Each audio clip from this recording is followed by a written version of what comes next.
Chapter 4, Plurality of Existences. Reincarnation. Question 166. How can the soul that has not attained to perfection during the corporeal life complete the work of its purification? And the answer, by undergoing the trial of a new existence. Follow-up question. How does the soul accomplish this new existence? Is it through its transformation as a spirit? And the answer, the soul, in purifying itself, undoubtedly undergoes a transformation, but in order to effect this transformation, it needs the trial of corporeal life. Follow-up question, the soul has then many corporeal existences? The answer, yes, we all have many such existences. Those who maintain the contrary wish to keep you in the same ignorance in which they are themselves. Follow-up question. It would seem to result from this statement that the soul, after having quitted one body, takes another one, in other words, that it reincarnates itself into a new body. Is it thus that this statement is to be understood? And the answer, evidently so. Question 167. What is the aim of reincarnation? And the answer, expiation, progressive improvement of mankind. Without this aim, where would be its justice? Question 168. Is the number of corporeal existences limited, or does the spirit go on reincarnating himself forever? And the answer, in each new existence, a spirit takes a step forwards in the path of progress. When he has stripped himself of all his impurities, he has no further need of the trials of corporeal life. Question 169. Is the number of incarnations the same for all spirits? The answer, no. He who advances quickly spares himself many trials. Nevertheless, these successive incarnations are always very numerous, for progress is almost infinite. Question 170. What does the spirit become after its last incarnation? And the answer, it enters upon the state of perfect happiness as a purified spirit. Justice of reincarnation. Question 171. What foundation is there for the doctrine of reincarnation? The answer, the justice of God in revelation. For, as we have already remarked, an affectionate father always leaves a door of repentance open for his erring children. Does not reason itself tell you that it would be unjust to inflict an eternal privation of happiness on those who have not had the opportunity of improving themselves? Are not all men God's children? It is only among selfish human beings that injustice, implacable hatred, and irremissible punishments are to be found. Kardec adds, all spirits tend toward perfection. All are furnished by God with the means of advancement through the trials of corporeal life, but the divine justice compels them to accomplish, in new existences, that which they have not been able to do or to complete in a previous trial. It would not be consistent with the justice or with the goodness of God to sentence to eternal suffering those who may have encountered obstacles to their improvement dependent of their will, and resulting from the very nature of the conditions in which they found themselves placed. If the fate of mankind were irrevocably fixed after death, God would not have weighed the actions of all in the same scales, and would not have treated them with impartiality. The doctrine of reincarnation, that is to say, the doctrine which proclaims that men have many successive existences, is the only one which answers to the idea we form to ourselves of the justice of God in regard to those who are placed, by circumstances over which they have no control, in conditions unfavorable to their moral advancement. The only one which can explain the future and furnish us with a sound basis for our hopes, because it offers us the means of redeeming our errors through new trials. This doctrine is indicated by the teachings of reason, as well as by those of our spirit instructors. He who is conscious of his own inferiority deserves a consoling hope from the doctrine of reincarnation. If he believes in the justice of God, he cannot hope to be placed, at once and for all eternity, on a level with those who have made a better use of life than he has done, but the knowledge that this inferiority will not exclude him forever from the supreme felicity, and that he will be able to conquer this felicity through new efforts, revives his courage and sustains his energy, who does not regret, at the end of his career, that the experience he has acquired should have come too late to allow of his turning to its useful account. This tardily acquired experience will not be lost for him. He will profit by it in a new corporeal life. Incarnation in different worlds. Question 172. Do we accomplish all our different corporeal existences upon this earth? And the answer is, not all of them, for those existences take place in many different worlds. The world in which you are now is neither the first nor the last of these, but is one of those that are the most material and the furthest removed from perfection. Question 173. Does the soul, at each new corporeal existence, pass from one world to another, or can it accomplish several existences on the same globe? The answer: it may live many times on the same globe, if it be not sufficiently advanced to pass into a higher one. Follow-up question: we may then reappear several times upon the earth? The answer: certainly. Follow-up question: can we come back to it after having lived in other worlds? The answer: assuredly you can. You may already have lived elsewhere as upon the earth. Question 174. Is it necessary to live again upon this earth? The answer: no, but if you do not advance, you may go into a world no better than this one, or even worse. Question 175. Is there any advantage in coming back to inhabit this earth? The answer: no special advantage, unless it be the fulfillment of a mission. In that case, the spirit advances, whether incarnated in this earth or elsewhere. Follow-up question: would it not be happier to remain as a spirit? And the answer: no, for we should remain stationary, and we want to advance towards God. Question 176. Can spirits come to this world for the first time after having been incarnated in other worlds? And the answer: yes, just as you may go into other ones. All the worlds of the universe are united by the bonds of solidarity. That which is not accomplished in one of them is accomplished in another.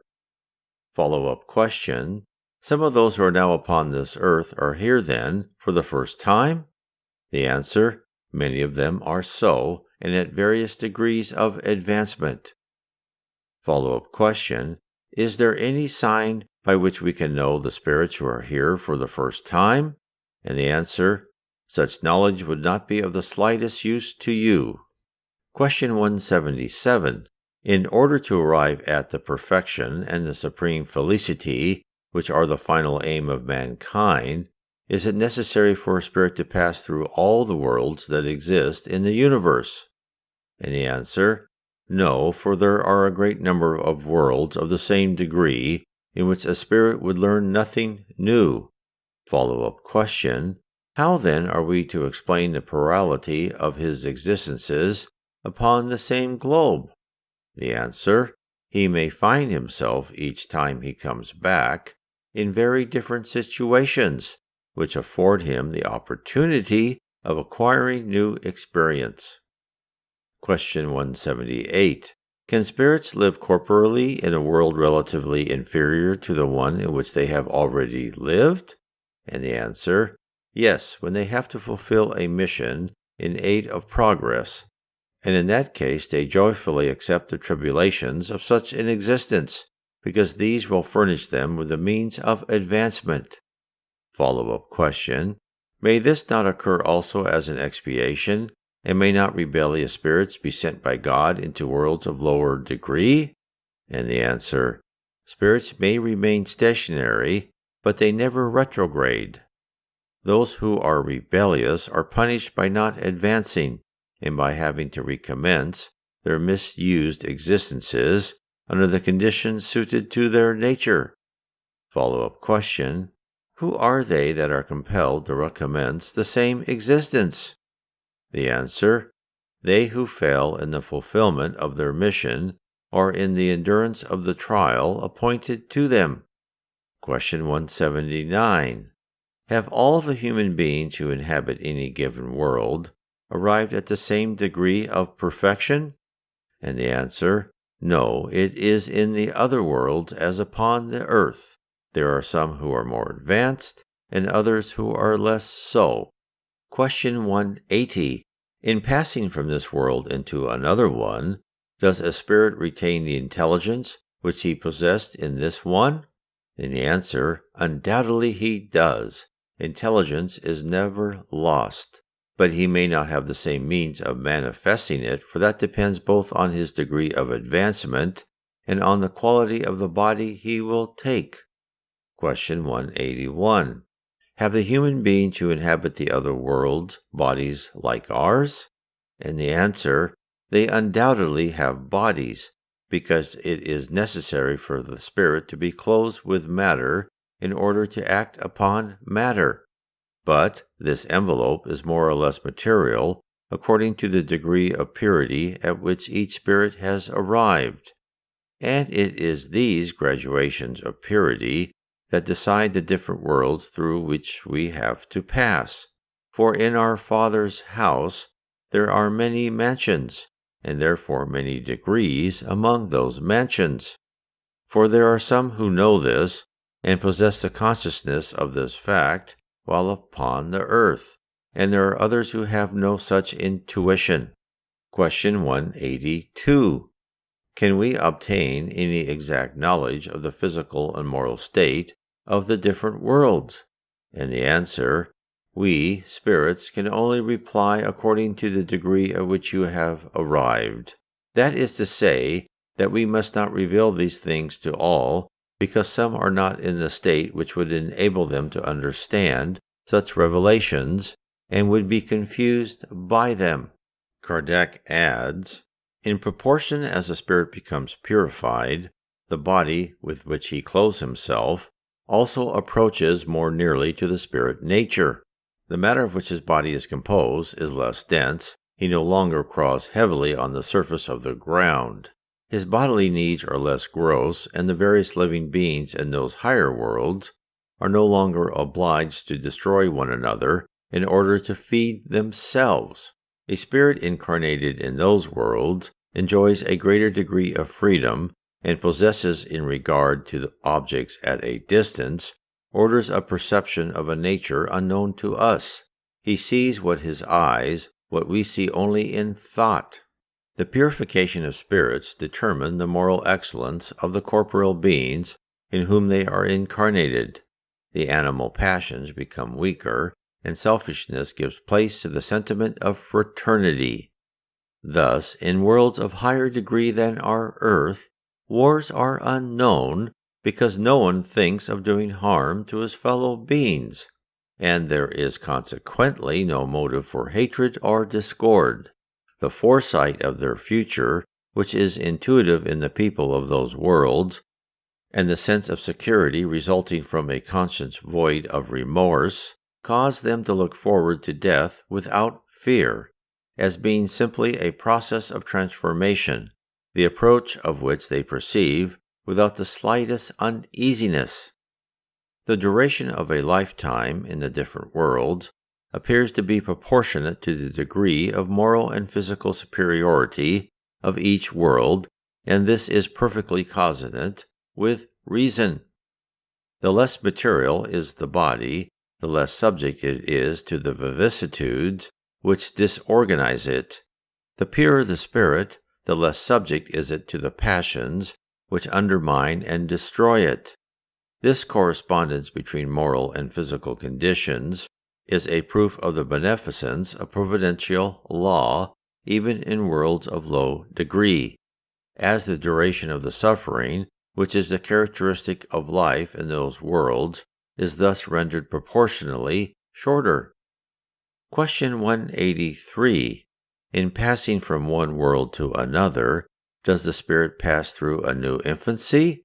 And the answer is, infancy is, in all worlds, a necessary transition, but it is not, in all of them, so stupid as it is in yours. Question 184. Has a spirit the choice of a new world, which he is to inhabit? And the answer, not always, but he can make his demand, and it may be granted, but only if he has deserved it. For the various worlds are only accessible to spirits according to the degree of their elevation. Follow-up question. If a spirit makes no such demand, what is it that decides as to the world in which he will be reincarnated? And the answer, the degree of his elevation. Question 185. Is the physical and moral state of the living beings of each globe always the same? And the answer is no. Worlds, like the beings that live in them, are subject to the law of progress. All have begun like yours, by being in a state of inferiority, and the earth will undergo a transformation similar to that which has been accomplished by the others. It will become a terrestrial paradise when the men by whom it is inhabited have become good.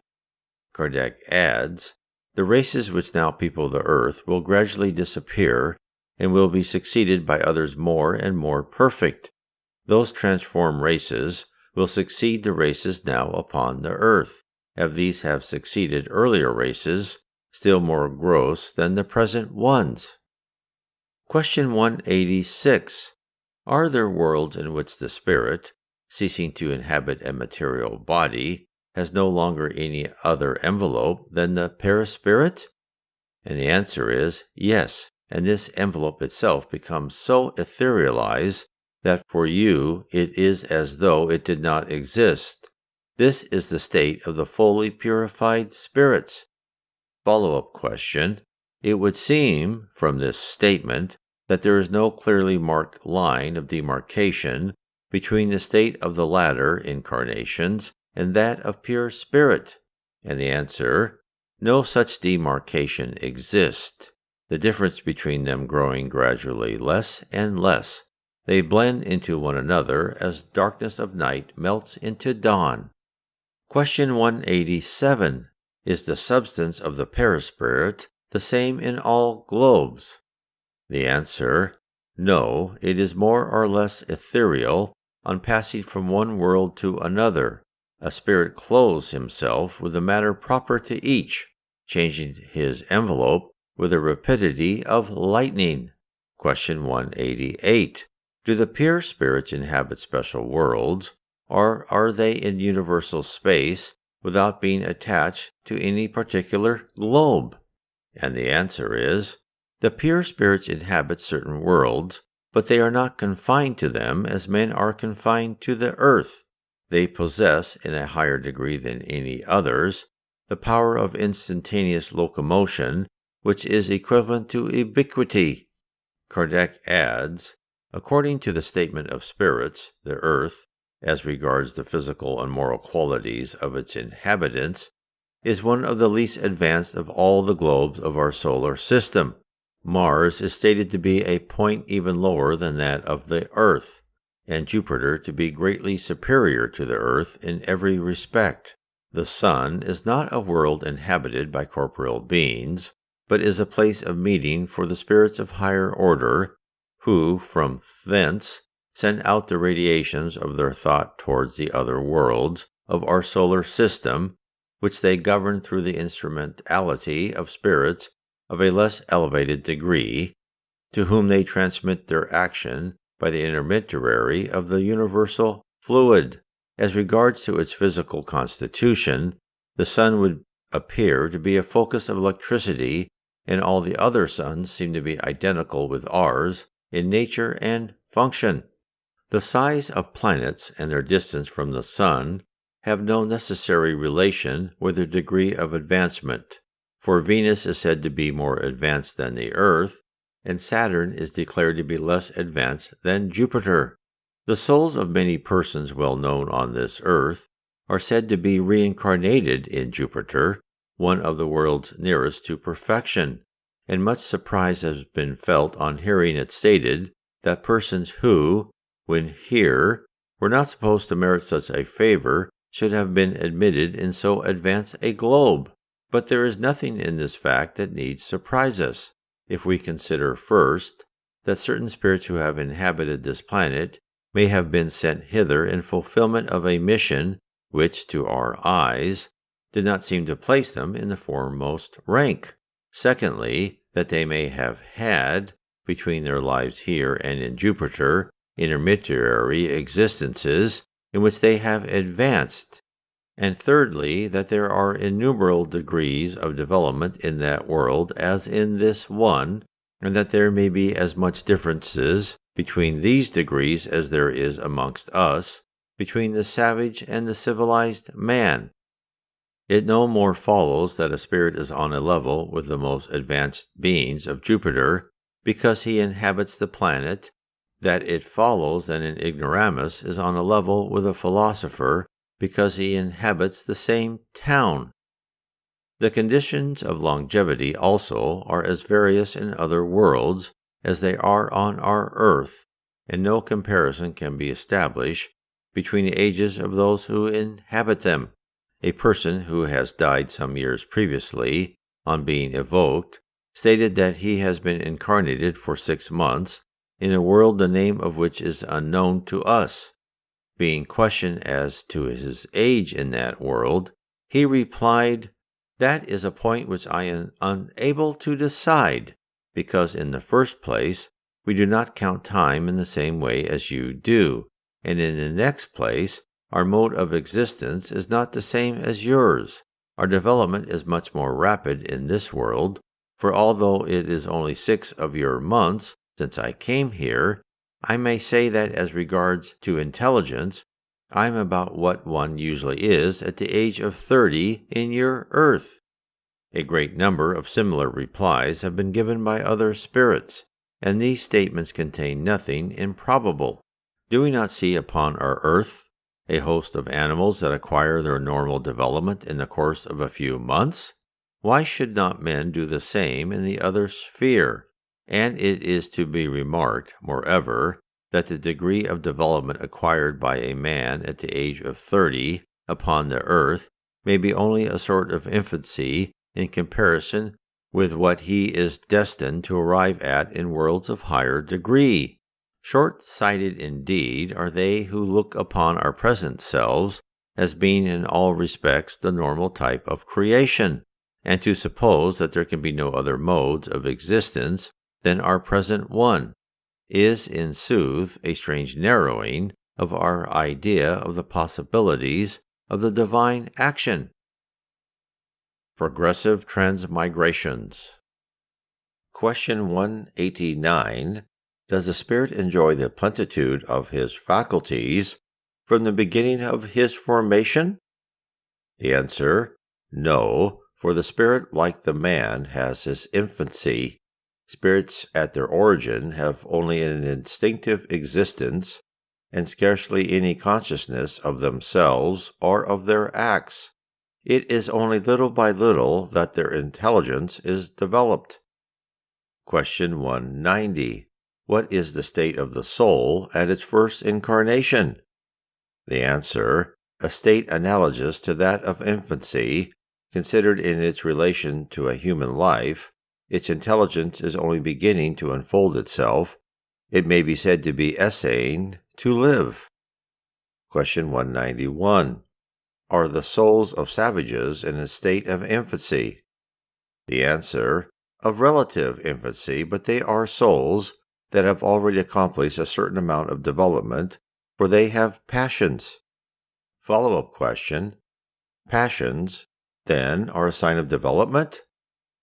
The answer: of development, yes, but not of perfection. They are a sign of activity and of the consciousness of the me, while on the contrary, in the primitive state of the soul, intelligence and vitality exist only as germs. Kardec adds, the life of a spirit in his totality goes through successive phases similar to those of a corporeal lifetime. He passes gradually from the embryonic state to that of infancy, and arrives through a succession of periods at the adult state, which is that of his perfection, with this difference, however, that is not subject either to decrepitude or to decline. Like the corporeal life, that the life of a spirit, though it has had a beginning, will have no end. That he takes what appears from our point of view to be an immense length of time in passing from the state of spirit infancy to the attainment of his complete development, and that he accomplishes this progression not in one and the same sphere, but by passing through different worlds. The life of a spirit is thus composed of a series of corporeal existences, each of what affords him an opportunity of progress. As each of his corporeal existences is composed of a series of days, in each of which he acquires a new increment of experience and of knowledge.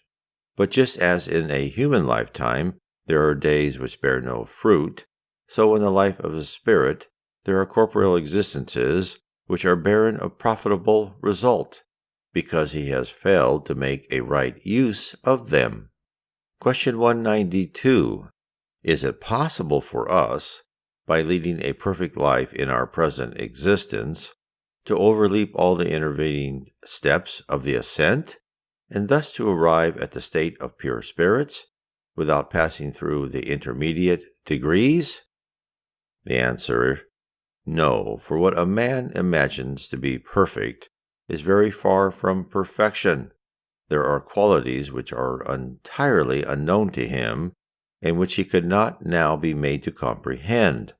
He may be as perfect as it is possible for his terrestrial nature to be, but he will still be very far from the true and absolute perfection.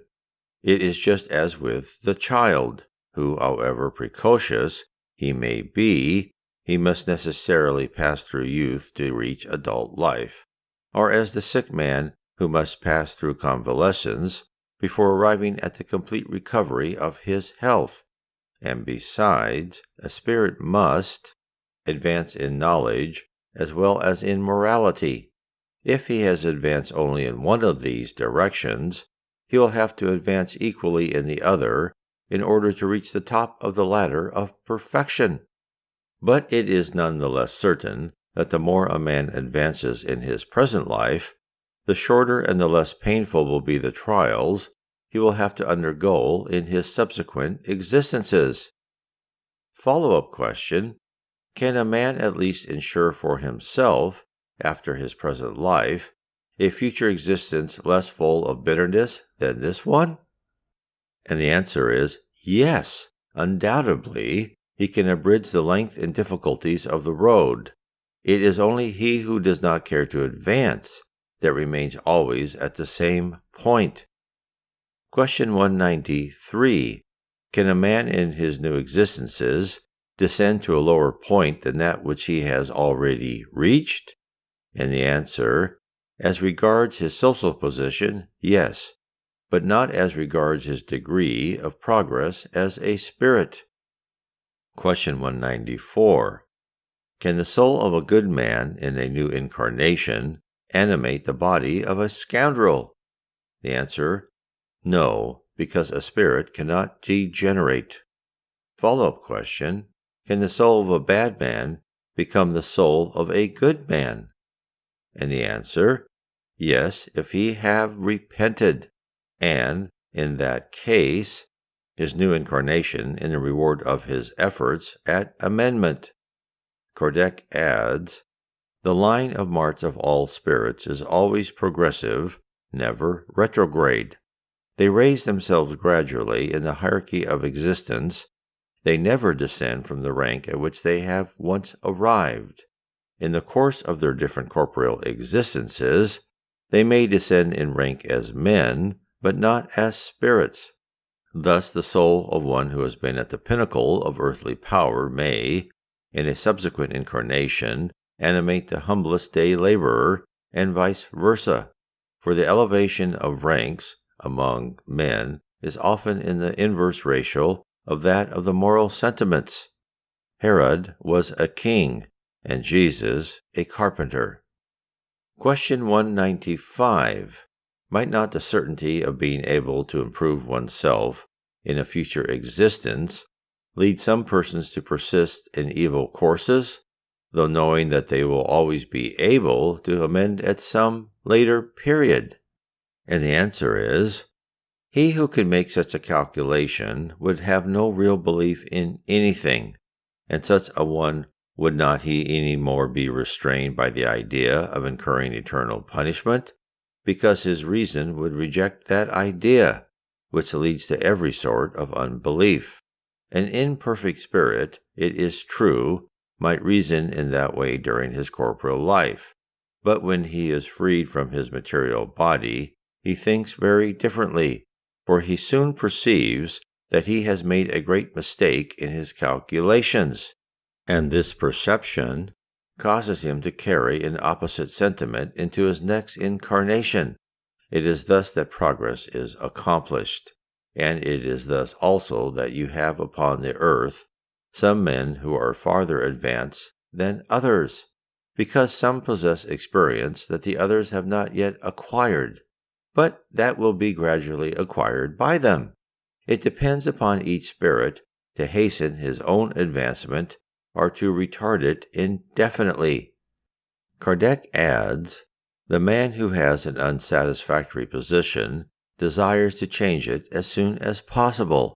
He who is convinced that the tribulations of the present life are the consequences of his own imperfections will seek to ensure for himself a new existence of a less painful character, and this conviction will draw him away from the wrong road much more effectively than the threat of eternal flames, which he does not believe in.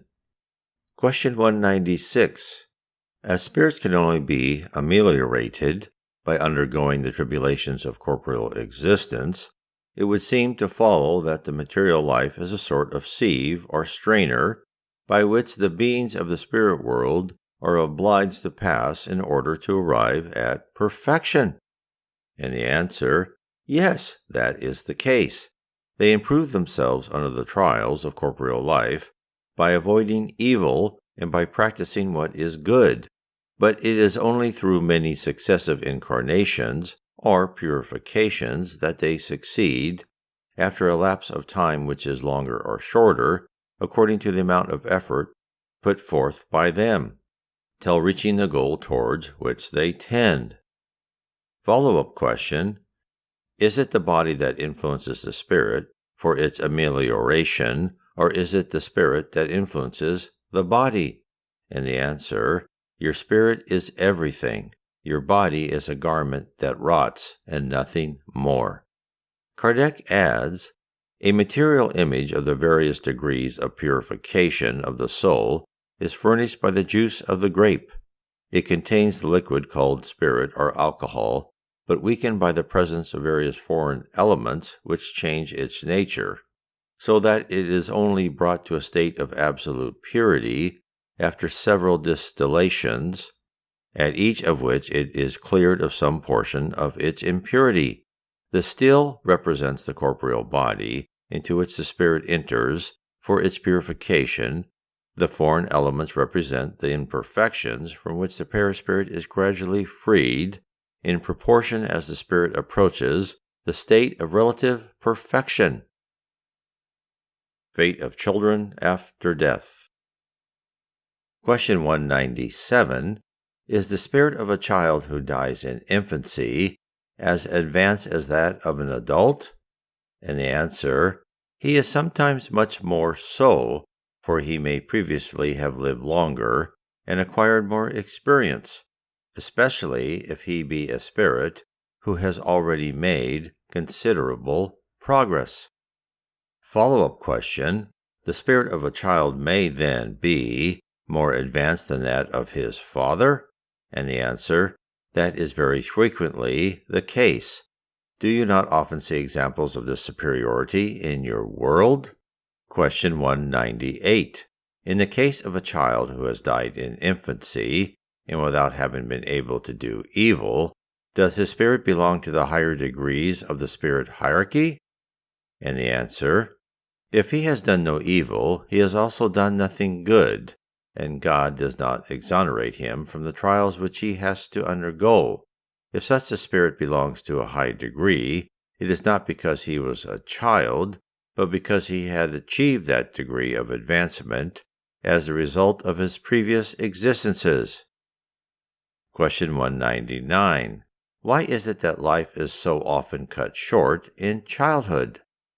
And the answer is, the duration of the life of a child may be, for the spirit thus incarnated, the complement of an existence interrupted before its appointed term, and his death is often a trial or an expiation for his parents. Follow-up question. What becomes of the spirit of a child who dies in infancy? And the answer, he recommences a new existence. Kardec adds, if a man had but a single existence, and if after this existence his future state were fixed for all eternity, by what standard of merit could eternal felicity be adjudged to that half of the human race which dies in childhood, and by which it would be exonerated from the conditions of progress, often so painful, imposed on the other half? Such an ordering could not be reconciled with the justice of God. Through the reincarnation of spirits, the most absolute justice is equally meted out to all. The possibilities of the future are open to all, without exception, and without any favor to any. Those who are the last to arrive have only themselves to blame for the delay. Each man must merit happiness by his own right action, as he has to bear the consequences of his own wrongdoing. It is, moreover, most irrational to consider childhood as a normal state of innocence. Do we not see children endowed with the vilest instincts at an age at which even the most vicious surroundings cannot have begun to exercise any influence upon them? Do we not see many who seem to bring with them at birth cunning, falseness, perfidy, and even the instincts of thieving and murder, and this in spite of the good examples by which they are surrounded? Human law absolves them from their misdeeds, because it regards them of having acted without discernment, and it is right in doing so, for they really act instinctively rather than from deliberate intent. But whence proceed the instinctual differences observable in children of the same age, brought up amidst the same conditions, and subjected to the same influences? Whence came this precocious perversity, if not from the inferiority of the spirit himself, since education has had nothing to do with producing it? Those who are vicious are so because their spirit has made less progress, and, that being the case, each will have to suffer the consequences of his inferiority, not on account of his wrongdoing as a child, but as a result of his evil courses in his former existences. And thus the action of the providential law is the same for each, and the justice of God reaches equally to all. Sex in spirits.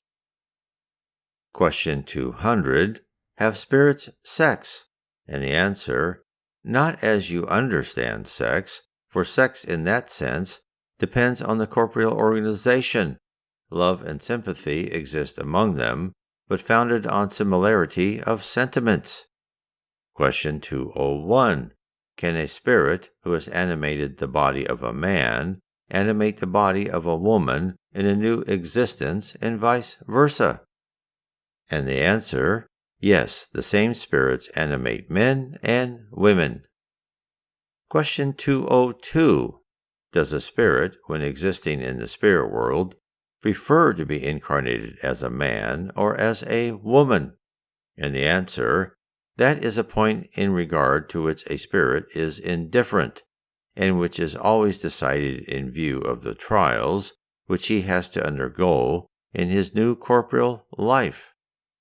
Kardec adds, spirits incarnate themselves as men or as women because they are of no sex, and it is necessary for them to develop themselves in every direction, both sexes, as well as a variety of social positions, furnish them with special trials and duty, and with the opportunity of acquiring experience.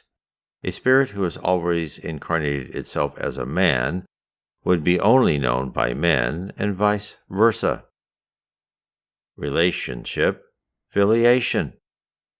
Question 203. Do parents transmit to their children a part of their soul, or do they only give them the animal life to which another soul afterwards adds the moral life? The answer, the animal life only is given by the parents, for the soul is indivisible. A stupid father may have clever children, and vice versa. Question 204. As we have had many existences, do our relationships extend beyond our present existence? And the answer, it cannot be otherwise. The succession of the corporeal existences establishes among spirits a variety of relationships which date back from their former existences, and these relationships are often the cause of the sympathies or antipathies which you sometimes feel towards persons whom you seem to meet for the first time. Question 205. The doctrine of reincarnation appears, to some minds, to destroy family ties by carrying them back to periods anterior to our present existence. And the answer is, it extends those ties, but it does not destroy them. On the contrary, the conviction that the relationships of the present life are based upon anterior affections renders the ties between members of the same family less precarious. It makes the duties of fraternity even more imperative, because in your neighbor or in your servant may be incarnated some spirit who has formerly been united to you by the closest ties of consanguinity or of affection. Follow-up question. It nevertheless diminishes the importance which many persons attach to their ancestry, since we may have had for our father a spirit who has belonged to a different race, or who has lived in a different social position. And the answer, that is true, but this importance is usually founded on pride. For what most people honor in their ancestors is title, rank, and fortune. Many a one who would blush to have an honest shoemaker for his grandfather boasts of his descent from some debauchee of noble birth. But no matter what men may say or do, they will not prevent things from going on according to the divine ordering, for God has not regulated the laws of nature to meet the demands of human vanity. Question 206. If there be no filiation among the spirits successively incarnated as the descendants of the same family, does it follow that it is absurd to honor the memory of one's ancestors? And the answer is, assuredly not, for one ought to rejoice in belonging to a family in which the elevated spirits have been incarnated. Although spirits do not proceed from one another, their affection for those who are related to them by family ties is none the less real, for they are often led to incarnate themselves in such family by pre-existing causes of sympathy and by the influence of attractions due to relationships contracted in anterior lives. But you may be very sure that the spirits of your ancestors are in no way gratified by the honors you pay to their memory from a sentiment of pride. Their merits, however great they may have been, can only add to your deserts by stimulating your efforts to follow the good examples they may have given you, and it is only through this emulation of their good qualities that your remembrance can become for them not only agreeable, but useful always. Physical and moral likeness.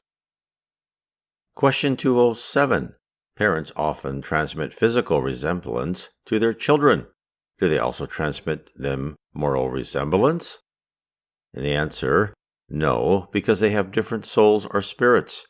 The body proceeds from the body, but the spirit does not proceed from any other spirit.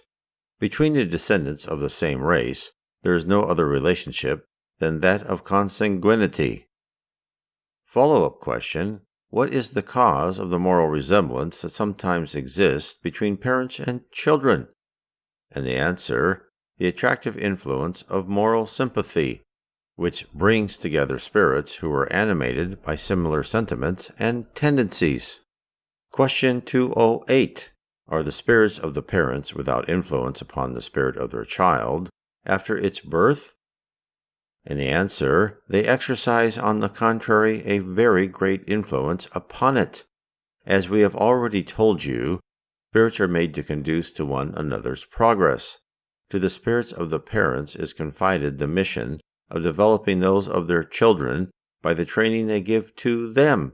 It is a task which is appointed to them, and which they cannot without guilt fail to fulfill. Question 209. How is it that good and virtuous parents often give birth to children of perverse and evil nature? In other words, how is it that the good qualities of the parents do not always attract to them, through sympathy, a good spirit to animate their child?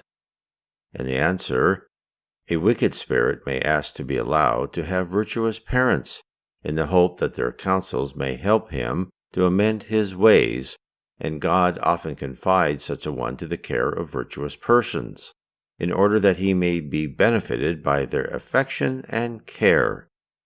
Question 210. Can parents, by their intentions and their prayers, attract a good spirit into the body of their child, instead of an inferior spirit? The answer, no, but they can improve the spirit of the child whom they have brought into the world, and is confided to them for that purpose. It is their duty to do this, but bad children are often sent as a trial for the improvement of the parents also. Question 211. What is the cause of the similarity of character so often existing among brothers, especially twins? And the answer, the sympathy of two spirits who are attracted by the similarity of their sentiments and who are happy to be together. Question 212. In children whose bodies are joined together and who have some of their organs in common, are there two spirits, that is to say, two souls?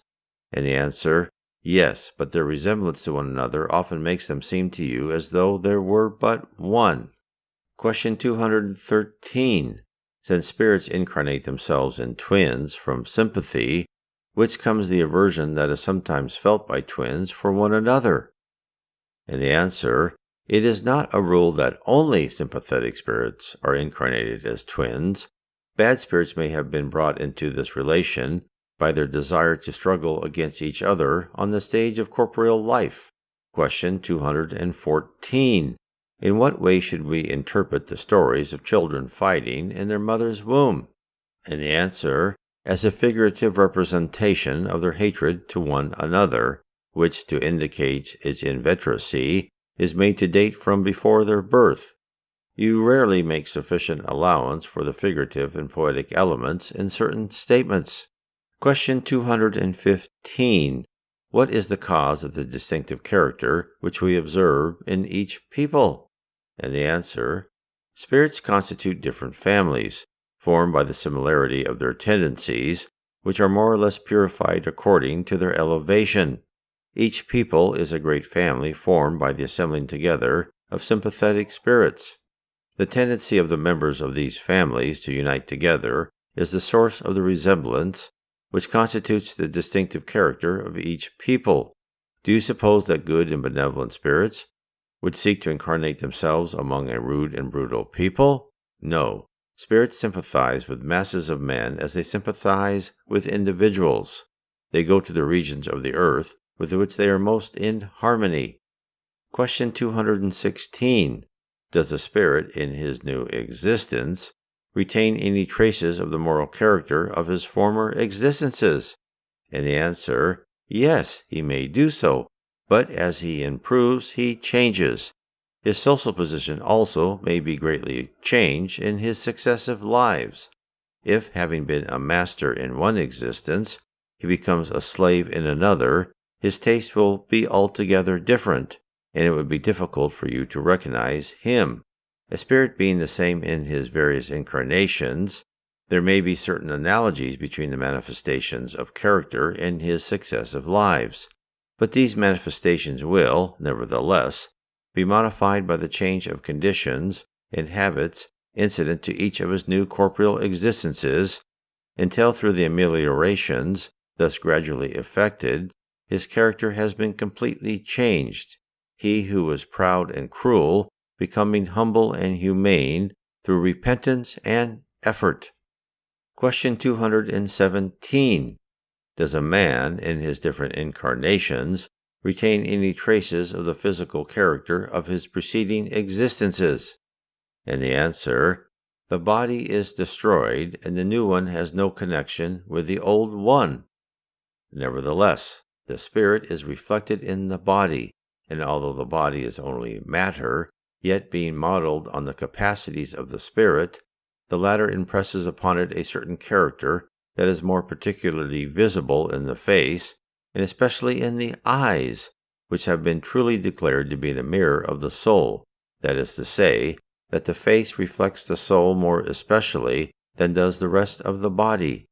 And this is so true that a very ugly face may please when it forms part of the envelope of a good, wise, and humane spirit, while on the other hand, very handsome faces may cause you no pleasurable emotion, or may even excite a movement of repulsion.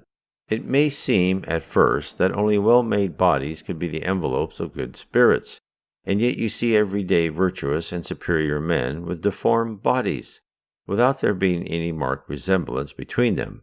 The similarity of tastes and tendencies may, therefore, give what is commonly called a family likeness to the corporeal bodies, successively assumed by the same spirit.